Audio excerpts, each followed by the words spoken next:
Estás escuchando un devocional del reto Mujer Verdadera 365 cronológico. Día 221. Jeremías capítulo 7 al 9. Escrito por Laura González de Chávez, leído por Margarita Hinojosa.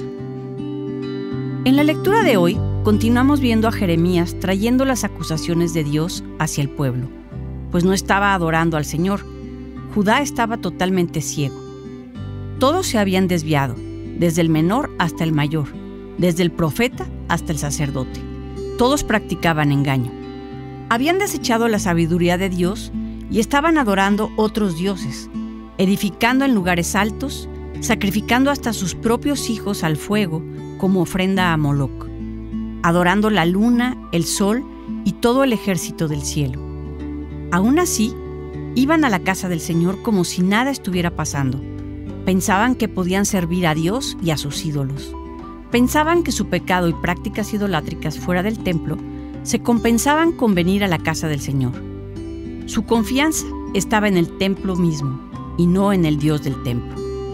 Lo vemos claramente en los versículos del 9 al 11 del capítulo 7. Robarán, matarán, cometerán adulterio, jurarán falsamente, ofrecerán sacrificios a Baal y andarán en pos de otros dioses que no habían conocido. Y vendrán luego y se pondrán delante de mí en esta casa, que es llamada por mi nombre, y dirán: ¿ya estamos salvos?, para después seguir haciendo todas estas abominaciones. ¿Se ha convertido esta casa, que es llamada por mi nombre, en cueva de ladrones delante de sus ojos? Yo mismo lo he visto, declara el Señor.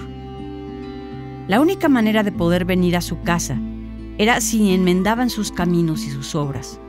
Pero ellos no aceptaban corrección, no querían escuchar a los profetas de Dios. Pensaban que podían servir a Dios y a sus ídolos. La casa del Señor se había convertido en una cueva de ladrones. Te invito a comparar esta historia con el relato de Jesús en el templo, de Mateo capítulo 21, versículos 12 y 13, Marcos capítulo 11, versículos 15 al 17, y Lucas 19, versículos 45 al 47. ¿Qué similitudes ves? Dios amenaza con castigar, arruinar y desterrar el pueblo. Dios es misericordioso y está siempre listo para perdonar, pero el pueblo debía devolverse de sus malos caminos. Ante el endurecimiento del pueblo, Dios le pide a Jeremías que ni siquiera interceda por ellos. Capítulo 7, versículo 16. Sin embargo, Jeremías estaba verdaderamente angustiado y conmovido por el pecado de Judá y por el destino que le esperaba a su pueblo. Ellos se gloriaban en su propia sabiduría y su propio poder, pero desecharon los caminos de Dios y abrazaron todo tipo de engaños. Por tanto, Dios amenazaba con destruirlos. Mira cómo lo expresa en el capítulo 9, versos del 15 al 16. Por tanto, así dice el Señor de los ejércitos, el Dios de Israel: yo daré de comer ajenjo a este pueblo y le daré a beber agua envenenada. Los esparciré entre naciones que ni ellos ni sus padres conocieron, y enviaré tras ellos la espada hasta aniquilarlos. Definitivamente, este era un tiempo para lamentarse.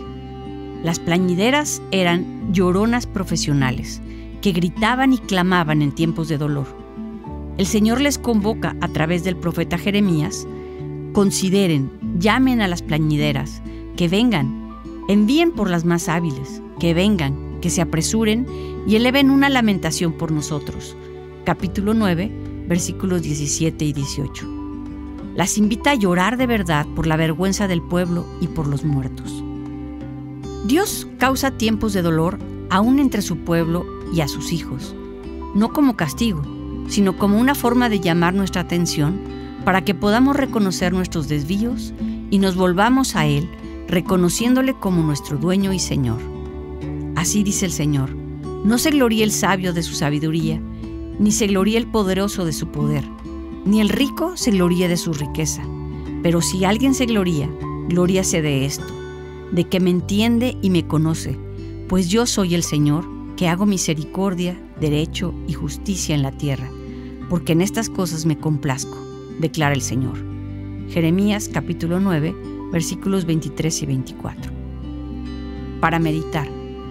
¿Ha usado Dios el dolor en tu propia vida como un megáfono para hacerte regresar a sus caminos? ¿Te lamentas por tu pecado o por el pecado a tu alrededor? Dios acusó al pueblo de ser circuncidados en la carne y no en el corazón. Capítulo 9, versículos 25 y 26. ¿Qué quiere decir esto? ¿Qué similitudes puedes ver entre el pueblo de Israel con los cristianos domingueros o nominales de hoy? Para más contenido como este, visita avivanuestroscorazones.com.